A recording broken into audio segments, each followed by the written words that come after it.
बिस्मिल्लाहिर्रहमानिर्रहीम। नाज़रीन अस्सलाम वालेकुम। आप देख रहे हैं CNN top news. CNN top news में भारत की बौखलाहट शुरू। भारतीय फ़िज़ाइया ने 3 माह बाद पाकिस्तान के 5 लड़ाका तैयारों समेत 6 तैयारे तबाह करने का दावा कर दिया। पाक फ़िज़ाइया के शाहीनों से 6 तैयारे गिरवाने के 3 माह बाद भारतीय एयर चीफ बौखलाहट का शिकार हो गए और भारतीय air chief marshal AP Singh ने भारत के लिए आलमी अजीबत का सबब बनने वाली 4 रोज़ा जंग में पाकिस्तान के 5 लड़ाका तैयारों समेत 6 तैयारे तबाह करने का दावा किया है और उस पर पाकिस्तान का जबरदस्त किस्म का चैलेंज। दोनों ममालिक अपने तैयारों के मौजूदा जखीरे की आज़ादाना तस्दीक करा लें। वजीर दिफा का भारत को जवाब। हमारा गुमान है कि आज़ादाना तस्दीक से वो हकीकत यहाँ हो जाएगी जिसे भारत छुपाना चाहता है। वजीर दिफा पाकिस्तान।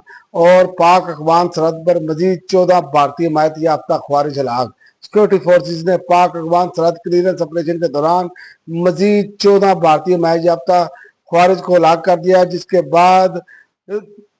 जिसके बाद कार्रवाइयों के दौरान हलाक दहशतगर्दों की तादाद 47 हो गई है। और जिनाह हाउस अस्करी टावर हमला केस उमर अयूब की जमानत की दरखास्तें खारिज।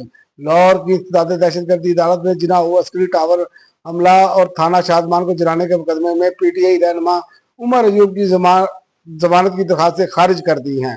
और अमरीकी जरीदे ने ट्रंप और मोदी के बिगड़ते ताल्लुकात की वजूहात बता दी। न्यूयॉर्क टाइम्स की रिपोर्ट के मुताबिक अमरीकी सदर डोनाल्ड ट्रंप ने पाक भारत जंग के बाद पाकिस्तान को भारत के बराबर खड़ा करके भारत को ऐसे मुकाम पर पहुंचा दिया जहां उसे अपनी आलमी हैसियत की कमजोरियों को सामना करना पड़ा और मोदी ये तस्लीम करने पर मजबूर हो गए कि अमेरिका के साथ इनके तजारती तनाज़ा और उनके लिए सियासी नुकसान का बायस बन सकता है।